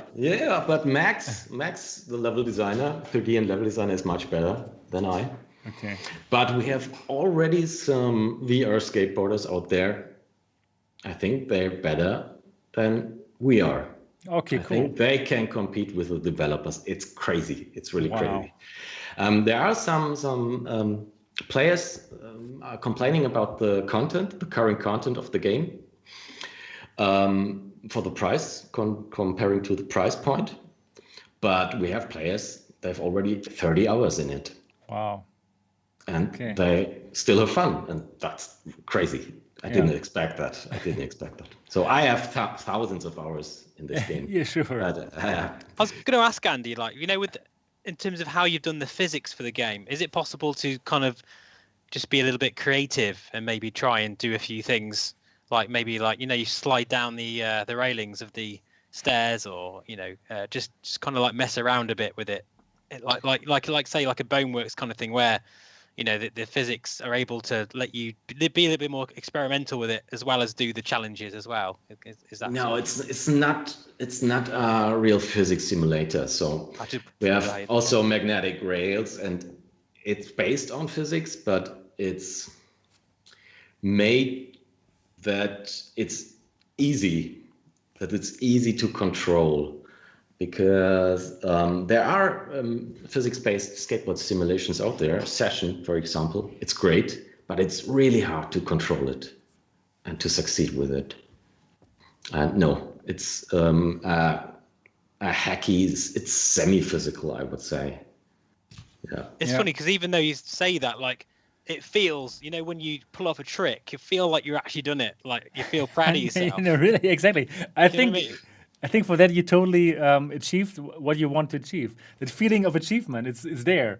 Yeah. Oh, I that's think- great. Thanks. Yeah, really. That's really cool. That's a goal. Cool. Yeah. It works. I think it really works. A few people have mentioned about motion sickness. I Right. just want to point out that sometimes I can feel a bit funny, but with this I didn't at all, because I think because you are moving and because of the way the mechanics work with, obviously you're using your hand to kind of like, which Yes. feels really natural. It's like you never, if you'd have told me that before trying it, I'd be thinking that would feel really weird. But when you're actually in the environment, it feels totally natural to do it. And because you're using your body and being quite physical, I think it negates that kind of motion sickness, because you feel like you are doing it within the motion, if that makes sense. Yeah, it helps. You have a physical connection to the environment. Yeah. That is important to avoid motion sickness. And a lot of other compromises like our linear levels, and we're guiding the gaze of the player through the level design and also through the steering, the way how you steer. So we want that you look in the direction you're going. And Would there be a way in the future, I don't know whether this will even work, I've no idea, whether you'd be able to like lean and it would kind of move that way? Or would that be I can say with good conscience, we've tried dozens of ways of steering, leaning and controller tilting, and dozens of ways of different variations. They didn't feel good. It's ingenious. How did you get to the point where because obviously you got your hand out like this, aren't you? And that's how you're steering. And it feels really natural, but I never would have guessed that as a way of steering. But it works. It really works. Yeah, you can do it in different ways. I steer like here, like this. Ah, okay. I might try pressing short presses and that. But people, when you start to play the game, I think you're doing this. Because you could have quite easily you could have quite easily just used the thumbstick, and it would have like ruined it. I think if you'd just gone like forward is forward, left. I think it's a bit too sensitive. Yeah. Yeah, right. Because we have a wider range of steps when we're using the controller, and we need your thumbs to make the ollie. And you need to steer at the same time when you're ollieing. It's important. It is. It's great. When it all comes together and you do it all right, you're like, yes, I've done it. I've pulled off a stunt. And we wanted to have the same control scheme for Vive ones and PlayStation Move controllers, and they don't have thumbsticks. Yeah, that was pain to map it on the Vive controllers. I don't like the touchpad. Yeah. I think not many people like the touchpad.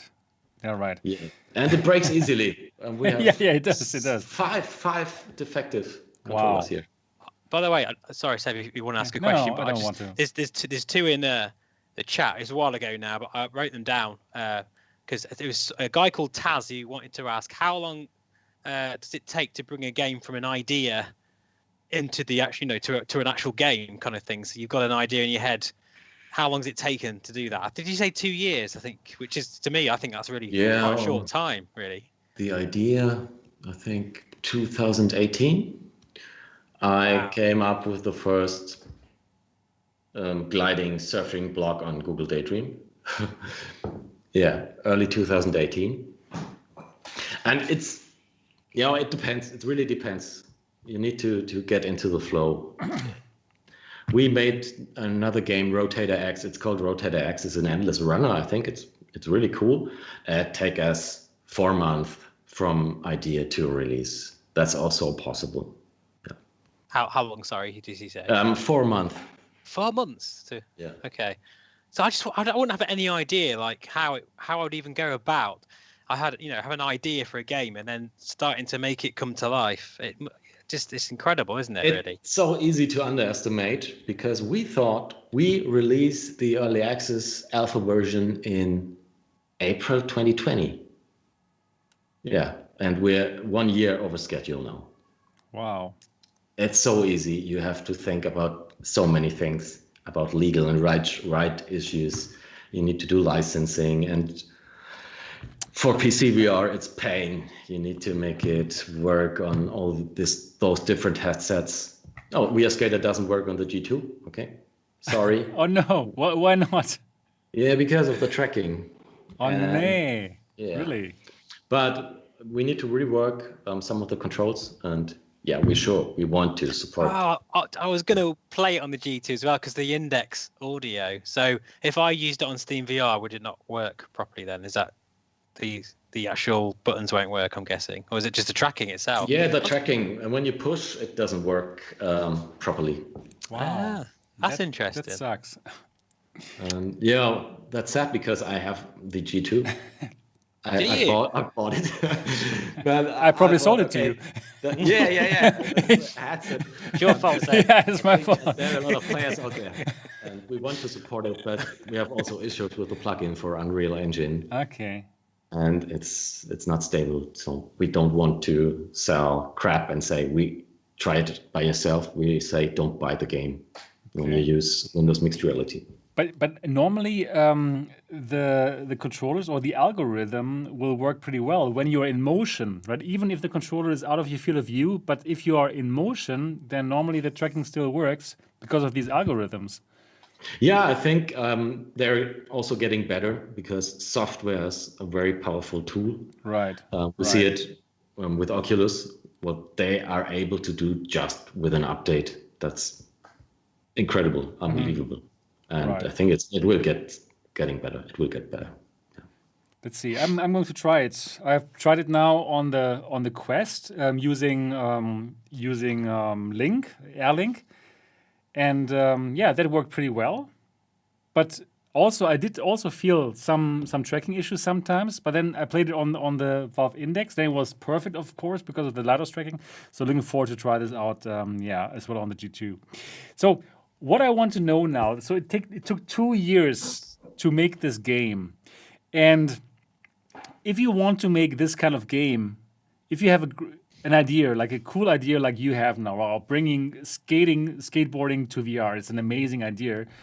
And like making it happen like you did now, how expensive is it?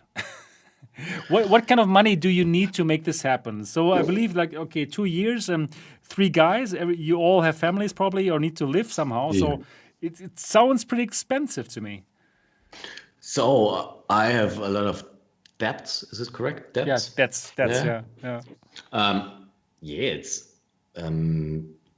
found a company is always very risky. You need to get the money somewhere, and it costs how many employees you have. So when we're a team of three developers full time, you can estimate how much it costs plus rent, plus all the social insurance for the employees, hardware. It costs a lot, and I think that we are skaters. So we work at very low salaries, and I worked for nothing for 2 years because my wife, paid for me. Perfect. For my food, yes. And she's always supporting me with my project. Yeah, it was hard and often, it's hard how to say I'm a bit exhausted. I was often in the moment to cancel everything. Wow. Let's stop. And I always had to lay off my colleague for a time because I couldn't pay him anymore. So most of the time we were 2. And then I tried to get more funding. Yeah. And the German Games funding came out and we tried it, and now we have fresh money. It's already gone. But the whole game, I think when it's finished, the full release for PC VR, it's 300k euro. Wow. So it cost 300,000 euros. That's your budget that you had. And No, I did not have the budget. but it's like it cost you that much. Yeah. Wow. Okay, 300,000 euros to make such a game. Wow, that is crazy, man. That is really expensive. I think it will go in this direction. Yeah. Okay. Because when the early access is successful, so we want to invest. So I want to pay my sound designer better.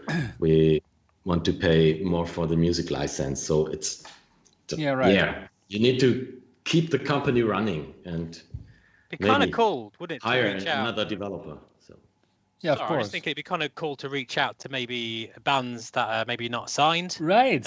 and that would make it really cool for them to like get exposure for free, perhaps, and it would really help you out as well with the royalties. And just an idea. whether Steve you- is you also know- in the band, by the way. Also, he That- likes that's not- he yeah, likes I've got- metal too, right? Metal and punk rock, right? Yeah, I've got a heavy metal band, but that's not fucking my own band. But I mean, just I'm sure there's there is so many amazing bands and music out there that they would love to be in a game like this. Yeah, And I know. Yeah, I don't know how that would work. But. Soundtrack work was intense. I listened to over 500 songs, and they are all independent bands that are not really, they're not famous, not so well known, but aspiring, and they do a lot of cool promotion outside the bubble. It's great. There are a lot of people who know VR Skater outside our bubble, outside the gaming and the VR bubble. And yeah, we will have 20 artists on the soundtracks, 20 artists. Awesome. That's so cool. Nice. But send me a track. I will listen to it. Yeah, it might be a little too heavy actually for. Yeah, that's the concept, a win-win concept for promotion. We promote the bands and the bands promote the game. Yeah, that's cool. No, that's brilliant. It works, and yeah, brilliant. Very I mean, cool. there's been so many times where I've listened to a track when I've been playing a game and gone, "Oh my god, that's amazing! I've got to check it out." And the first thing you do when you finish is, buy the album or something. It's such a great win-win for everybody, I think. Cool. So yeah, I would love to listen to your track, Steve, in VR Skater. Yeah, send it. I'm curious. Now, yeah, curiosity is there now. More heavy metal tracks in there. Yeah. When you're feeling really, annoyed, I'll say the word annoyed, I'll be trying to be good. You've had a bad day at work and you just want to do a bit of skating and listen to some metal music. Oh my God, that'd be perfect. Yeah. Oh man, yeah, I'm so looking forward to that. Cool. So, did you also think about a way like to include probably the player's own music? Like if I want to listen to my favorite punk rock bands, is there any possibility to do that? Yeah, I think we have such a feature on our roadmap. Yeah, okay, yeah, that would be but cool. we don't really know how to do it at the moment. Okay. We will add it as an unlockable feature. Okay, that sounds good. When you reach some goals, and then hey, own music, but we think about that. That might be a good idea. So It'd be really cool to have a. Sorry. No, you go on. Oh no, I was just thinking would you have like a leaderboard, like a national leaderboard? Like say there's a certain, or maybe you have like a challenge. Like a monthly challenge where you kind of have to do a certain trick and then have Every map will have online leaderboards, but the online leaderboard comes with the next update, 0.2. Yes, the 0.2 update.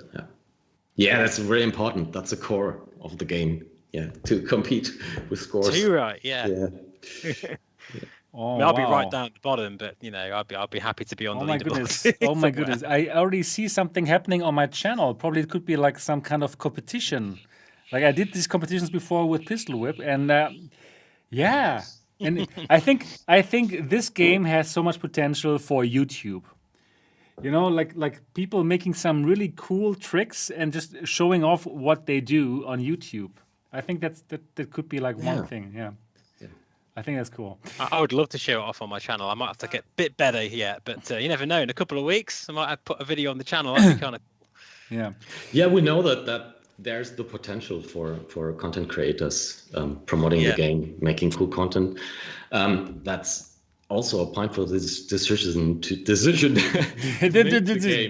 make the game, because it's really hard to find the right idea where you are convinced that it can succeed on the market. Right. So you can't just make any game. There are a lot of games out there, and you have to decide carefully with what you're coming out. Yeah, that makes sense. I just think a skating game is perfect for VR. I can't think of anything better really, because you've got that whole sort of feeling of being on the skateboard, the motion, and which is actually fine even for people that might struggle, because of the way you move, your physicality of your body when you're moving feels natural. This kind of game, it's a no-brainer for VR. I think that's why it works so well. I think, for me personally. They're pretty controversial opinions.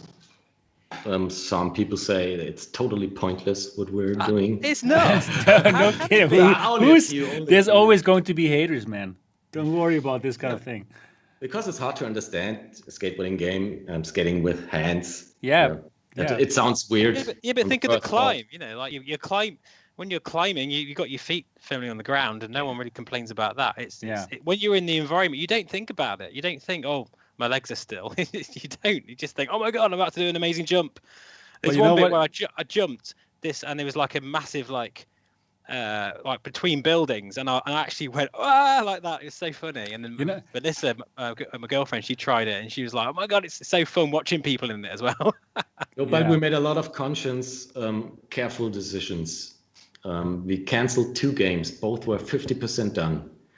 But we realized, they won't sell enough copies. They're cool. They're a bit fun. It was a jetpack game where you rescue cats from skyscrapers. I would so buy that. That sounds pretty good. Cool though. And a game, it's interpretations for a PvP game, Pong in VR. So you're steering with a joystick, a giant kind of a giant thing, and play Pong. I like your ideas. See, these things, in fact, Anthony should be, if he was here, he would be absolutely loving all these kind of games. Yeah, I like it also. Yeah, because like some of the stuff he finds on App Lab and on Sidequest. But you need to sell thousands of copies. Right. Yeah, that's true. So I think with the skating theme, this is something that people will relate to. And just the feeling. It's so cool that finally you can do all the tricks that you can't do in real life. Like, I would love to be able to do these cool things, right? You know, like I would love to do these ollies and flips, but I cannot. I cruise through the streets of Dortmund with my electric bike, with my electric skateboard. It's amazing, right? But to do these kind of tricks, that is amazing. And to have that feeling, wow. I totally love what you're doing. Also one reason why I wanted to make this game, because I wanted to skateboard awesome. And Same here. I never could do that in real life because I never was a good skater. Yeah. Oh man, so funny. So you just said you have to sell thousands of copies. So I just did the maths. You need to sell 20,000 copies in order to break even. If you earn 15 euros with every sales. So is that doable? Like how happy are you now with the sales after the first day? How is it going? So it's our first Steam release, and yesterday we've been in the top-selling VR games. Wow! Right under Beat Saber, over Half-Life Alyx. What? But you sold more than Half-Life Alyx? Yeah, for one day. Yeah, that's good. That was this amount of copies every day. But that's the thing. I guess it's consistency, isn't it? Yeah. I think. Let me have a look. It's okay. It's good. Okay, cool. We can.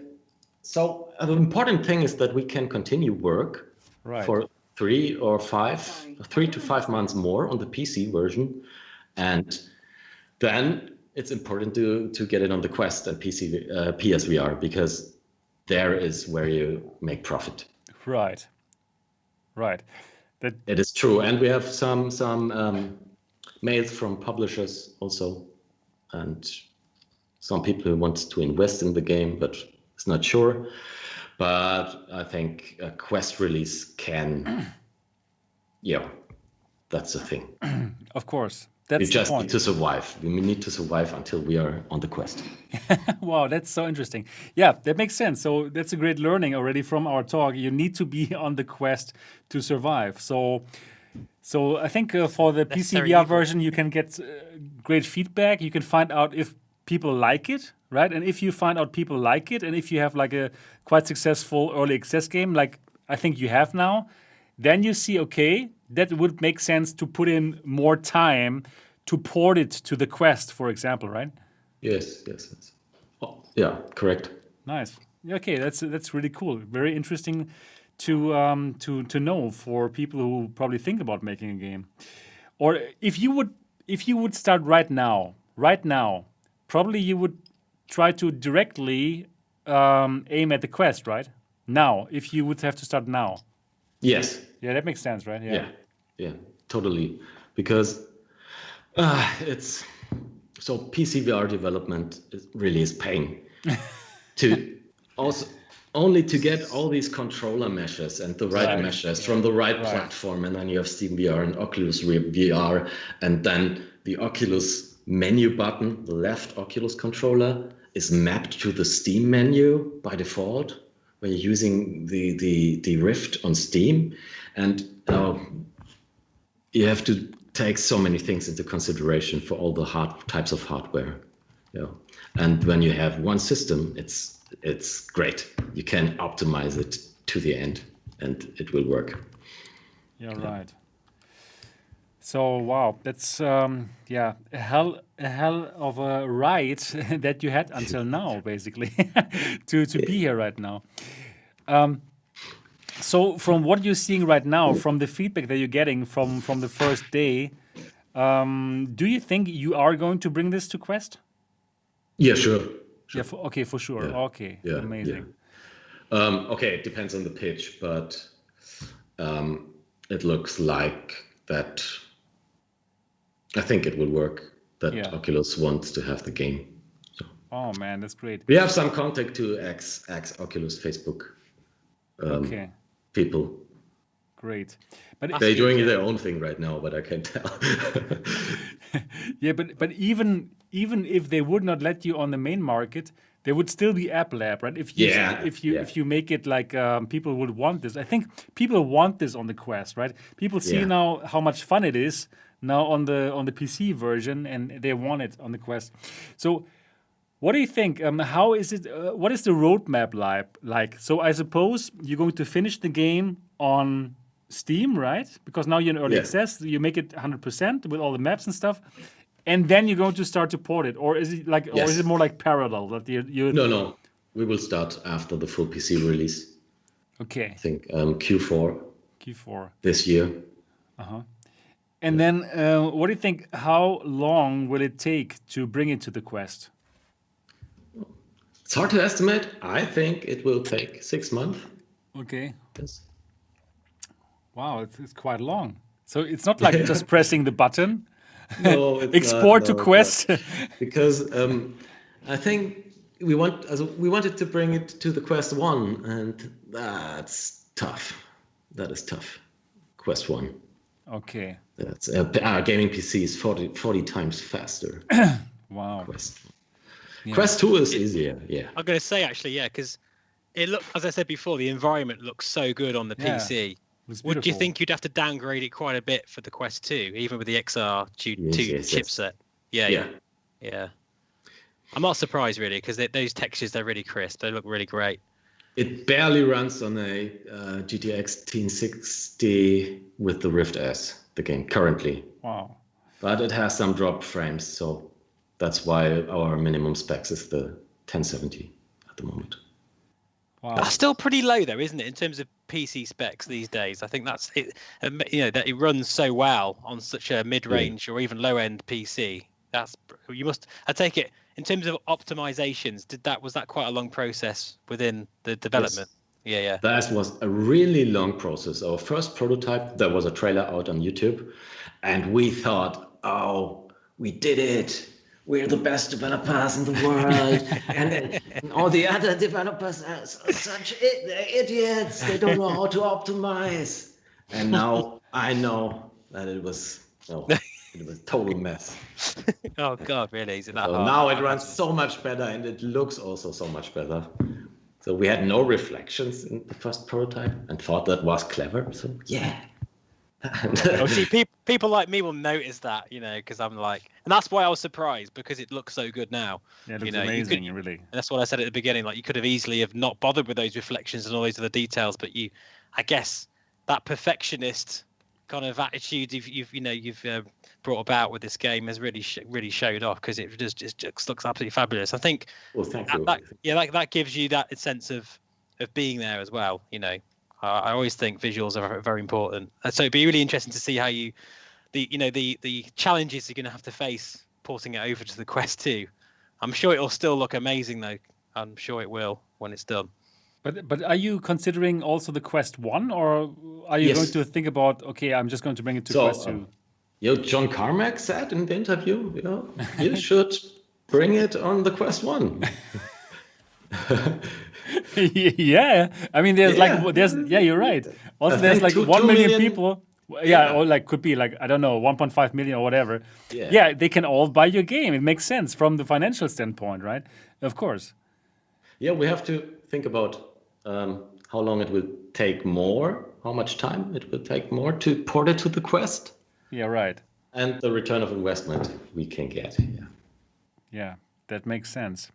So you said like some companies might want to invest in you. Are you like taking investments or? No, it's not investment. I'm just talking with some publishers. They want to help to make the game successful, but nothing concrete. Yeah, nothing specific. Is it in general like a good deal for game developers, like taking on some publishers? How does it normally work? Like they will help you with money, and then you have to give them like 50% of the game proceeds, or how? Just give us an idea. Like we have no idea about the whole thing, right? So I'm also a lateral entrant. I come from the film industry. I can say I was a screenwriter before I started developing games. Wow, that's so cool, man. That's cool. Before that, I was a UI designer and something with 3D graphics. But now I can combine all those skills in one. And game development is so awesome. You can combine everything, every creative skill in one. Yeah. But now, from my today's point of view, it's great to have a publisher because self-publishing is pain. You lose so much time for developing and focusing on optimizing the game. You need to do the marketing by yourself. You need to Q&A, community management, and things can do a publisher for you. Yeah. So I'll cover artwork and so bring it to the store. So what kind of deal do you normally have with publishers? How much do they take from the money that you earn? As far as I know, if there is an investment from the publisher, so if they fund the game, a good deal is a 60-40 split. That means publisher 60, developer 40, and when the publisher investment is returned, then it switches to 40 publisher and 60 developer. Okay. And when there's no invest, as far as I know, there's often a 70-30 split. 70% developer, 30% publisher. But it depends what the publisher can do for you. So how much the publisher has to invest. Yeah, high polished TV spots or something. So, sure. Yeah. Interesting to know about that. Wow, very interesting. So now I think we have already learned so much from you and the game, and I would like to give our viewers now the chance to ask some questions. So if you have some questions for Andi, the developer of VR Skater, now is an amazing time. And I already read some questions, like for example, Not a Tree asked, did you start the game with any Unreal experience or were you new to the engine? No, we were not new to the engine. We released two Unreal Engine games before we started developing VR Skater. Yeah. Could I ask two finished games? Yeah. Why that engine? I know that it's used a lot in the gaming industry. Is it because it's so well optimized and runs so well and looks so good, or is there a particular reason why you use that engine? Because I'm more a designer than a developer, and Unreal Engine has a very designer-friendly approach. The whole UI, the visual scripting is great. Okay, you can do that also in Unity, but I think it's like Android and iOS. Oh yeah. So I love Unreal. I really love it. Cool. That's so cool. Cool. Here, person says, my brain was hurting a bit when learning the game, but once you get over that hump, it's like an epiphany. Wow. The people are starting to love your game here. Very cool. Yeah, but if it was too easy, I think I think the balance is spot on, because then you feel that reward when you get something right. It has to make click one time. Yeah, you genuinely feel really happy with yourself and really proud of yourself. I've done it, and I'm surprised when you said about the physics, because it does feel very authentic. I mean, to me anyway. It's a mixture between physics and animations. It's a perfect balance. Yeah. Right. What's your favorite trick to do? That's a good question. It's kickflip to nose slide and kickflip out. Yeah.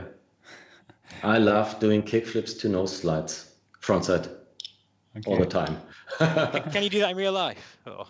No. I can do a kickflip. Yeah, I did it last week. It was great. Have you sustained any injuries by doing such? No injuries, and the last time is 15 years ago, and I did a kickflip last week. It was great. Cool. Yeah, must feel rewarding to do that. So yeah, it's all rewarding. That's the essence of skateboarding. Right, exactly. So Paradise Decay, hi PD. Have they played any snowboarding skiing games, and do they think the devs of these games have pulled off the physics? I'm asking because I have only found one snowboarding game that feels real. Well, which game is it? Yeah, which game is it, Paradise Decay? So, it's also a German developer who has developed Hoverboard. Mm-hmm. That's a funny game, and I played it, and I instantly thought, he needs to make a snowboard game, because you could change it to a snowboard game, I think. Mm-hmm. Yeah, okay, he would have to rework the whole game, but there was potential, and that felt great. Hoverboard, that's cool. Great, well, so many German developers, amazing. Has the potential for full body tracking been addressed in this stream already? No. Russ, tell us a bit more about that. Is there any way you could have some kind of full body tracking? Oh, that's a never-ending story. I can't remember how often I had to answer this question, because it makes sense on the first thought, but the truth is that full body tracking for a skateboarding game makes no sense, because it would look totally awful, because you have a relative rotation of the board. You don't have the haptic feedback from the board. Your feet never would be at the right place, and you can't do the tricks with your feet without. It would be harder than real skateboarding, in my opinion. But it won't. We need this kind of abstraction in the game to make it look cool and make it feel cool. We thought about it. We thought about everything, but yeah. Okay. No full body. So no, never. No. It's not going to happen. Never. It sucks. Work. It's not going to work. Okay. So do a 360. Do a tray flip to nose slide to tray flip out with foot trackers. Just try to do it. How would you? Yeah, I don't even know how you try do it. That. So, guys, never ask Andi again this question, please. It has been answered now. No. I totally understand that some people are requesting it. I totally understand it, but trust me, it's not the way we want to beat this game. So, Travis Tanner, is it possible to bring special effects in a game to special effects simulated in real world environment? For example, glass breaking sounds, things shaking, tearing of metal. Is that when things go really wrong? Yeah. I do not understand. I also don't quite get it. Like probably have the environment like react to what you're doing. I think like yeah. Physical interactions. Physical with the interactions, right. Yeah, that's super fun. So 2 years ago, one of the first who saw the trailer said, "Oh, I want to interact with those traffic cones," and I immediately implemented it, and it was cool. And we want to have such things in the game. We have already a seesaw, and you can. Yeah. It's not released. It's not yet in the game, but we already have made it. It's a seesaw on a where you can grind and it goes down. Okay, cool. Yeah. Oh, is it seesaw? Is it seesaw? I have no idea, but I know what you mean. Yeah. Yeah, such things. Yeah. Cool. Not how many? For sure, but we think about it. How many maps will the final game have? Oh, I hope at least 7. 7 official maps and maybe some academy training warehouses like the academy in the current game with different obstacles. But we plan 7. Okay, cool. At least. Yeah, right. Swap toggle. What about just hip tracking for skateboarding? Just hip tracking, not full body tracking, just hip tracking. Yeah, they can move. I know. Yeah, right. Exactly. Yeah. When you go into the detail, you realize that it won't work well because what do you want to do with the hip tracker? What do you want to do with it? Do you want to steer with your hip? You don't steer with a hip on a skateboard. Right. You need to do tricks. Do you want to make this? Or what do you make with the tracker? So so there will be unintended steering. Right. Or so it's no, everyone, there's not going to be any kind of full body tracking with this game, right? Get over it. Not going to happen. Yeah, we discussed it. Okay. We discussed the decker move. I guess it would be so minimal if you even used it. It would be kind of pointless to implement all that development when it's not really going to make sense. Right. What we want to support is haptics best. Yeah, that makes sense. Yeah. That would be cool. When you land, you feel your whole body. Yeah. I certainly felt it. It's important for I certainly crashed a lot, and I felt it when the screen goes blank. You hit the, it's like, oh, ow, that would have hurt. Right. That was realistic enough for me. That would be great. And well, this question I also want to know: will it be possible in the future to play online with friends together? That would be great. Did you think about? Is there any way to bring friends together in this? So in the original concept, there is multiplayer. Sure, it's cool. Everybody wants to have multiplayer, but you need to take this in consideration very early, also in development, to build the foundation that it can work well online. And we did not have that. It doubles the development time. We can afford a multiplayer game in this level of quality. So we decided to have nice maps and cool textures, and so we can afford it at the moment. Yeah, it makes sense. The foundation is not good enough, so we were unexperienced developers 2 years ago. But in VR Skater 2, of course, for sure, everything will be better. Yeah. So, did you ever play on that Tony Hawk skateboard peripheral? No, never. Yeah. Hard to, don't know where to get these boards. Right. What about an option to allow us to customize our boards with our Steam profile picture or any kind of board customization? Yeah, board customization will be in the game. Custom textures, we have that on our roadmap, but we still don't know how it will be implemented or if we can load Steam profile pictures into the game. I don't know. But there will be an option for customization with I think textures. one thing skateboarders do, and that's the first thing they do, is customize their board, don't they? And kind of like even I did that as a kid. So yeah, that'd be really cool.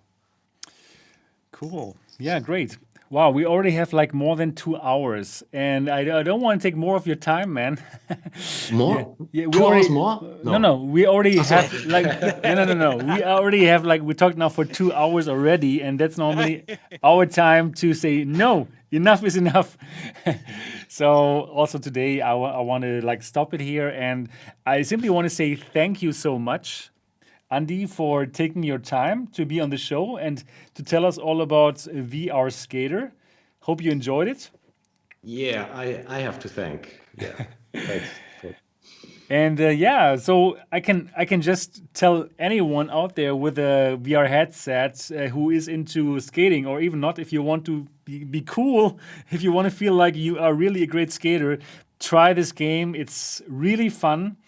And I can't wait to go back onto the board and to really learn all the tricks and to do cool things. An amazing game, I would say. So, Andi, like congratulations for this. Thank you. Yeah, really, really amazing. The link Yeah, is it's down great. in the description of this video and of this podcast. €20, $20 is absolutely worth it, and it's 2 years of work. And I so hope for you that it's going to pay off. That it was worth it. All the risks that you took, hiring like 2 other people and like paying all the money for them and stuff. So yeah, for me, I wish you all the best. I'm rooting for you, and I'm going to play that more, and hopefully more people are going to pick this up. Yeah, leave positive reviews. Oh yeah. I will totally leave a review later today. Yeah, same. I absolutely love it. Yeah. Especially from someone like me who I wouldn't actually usually play a game like that, but I absolutely love it. It's brilliant. Oh, thanks. That's Yeah. cool. Yeah. Okay, Really I cool. appreciate that. I want to mention one last thing. Yeah, of course. Because it's kind of funny that we are talking, Sebastian. Yeah. You did the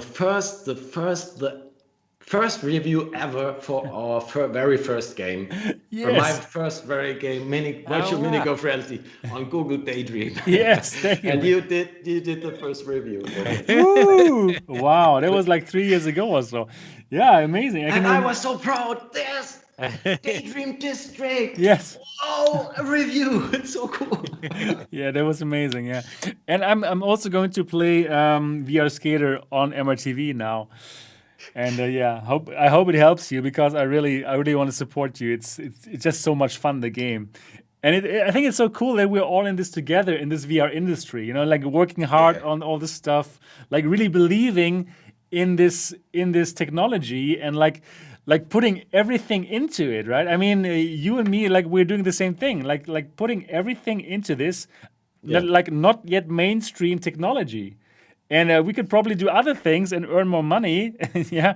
But we believe in it, and I love it that we're supporting each other like this, and it's amazing. So, guys, people out there, get this game. Yeah, support Andi, support amazing VR developers who are like putting in like 2 years of their lives to make people feel how it is to be a good skater. or not. Yeah, or not. Yeah, or not. Exactly. Yeah, perfect, man. I love to have you on the show. We're going to do the same thing tomorrow again in German language on the German podcast. But you can have lots of sleep now, man. Right? You can sleep now. Or you think you cannot sleep because you're too excited? I cannot sleep. I will read reviews and and comment bad reviews. Right. So I'm going to write my review after this show, Same and here then as there's well, going to after be the same something thing. positive. And for all the people who are out there right now who are watching this and who like the game, please do write the review. It makes such a big difference, because lots of people will definitely read the reviews and then make their purchasing decisions. So please do that. If you like the game, do write a review on Steam. That would really help out Andi and the amazing game that he made. Yeah, great guest. Lots of people are writing it here in the comments, in the chat. So hope you enjoyed today's episode. That's it for the 19th episode of the Next Dimension podcast. Hope you still enjoy it. Also, very important for this podcast, also to write a review on iTunes. So, dear Andi, if you have an iPhone or iPad, please do write a review also in the podcast app for this podcast. And all the people who are watching this right now, please do it. It will only take 2 minutes or so, but it will also help us, an independent podcast, not paid off by any big company, to keep on doing what we're doing, like provide you with content like this here. All right, that's it for today. And yeah, looking forward to see you and to hear you in the next episode. Until then, bye-bye. Bye-bye. Take care. Thanks, Mom. Mom! Yeah, right. Yeah, cool. That's it. That's it for today's episode. We're still live right now. It's now the cool down phase. And we're still talking for a moment. Yeah. So how was it to be on the podcast for you, Andi? Nice. Great. Nice. No, I don't know. So I'm not used to speaking English. Yeah, but it worked very well. You got great, really, really good English, Andy. Thanks. Amazing. And It's for a me, bit exhausting. Yeah. In the I brain. can't imagine. I feel like I only speak one language, and I don't even speak that very well. So very well done. But I mean, I was just interesting to hear from a developer how it all comes together. Yeah, exactly. It's a great insight for me. Yeah, great. Yeah, it was fun. It's cool. Yeah. I'm looking forward also for tomorrow. Yeah, everything I again. like it. Yeah, in like Germany. Yeah, so yeah, it's going to be really cool. And I think tomorrow is more like Mo is going to ask the questions because I have already asked all the questions today. So yeah, it's going to be very good. Cool, great that you enjoyed it, man. And wow, it must be so exhausting now to not be able to sleep. You look a bit tired, man. You look like you need some good sleep, man. Yeah. Deficit Games never sleeps. Yeah, right. Yeah. Oh man, great. Okay, I think that's really enough for today. So thank you everyone who was watching today's podcast. Again, thanks for watching this. Give it a thumbs up now if you enjoyed it, and looking forward to see you all in the next episode. Bye-bye.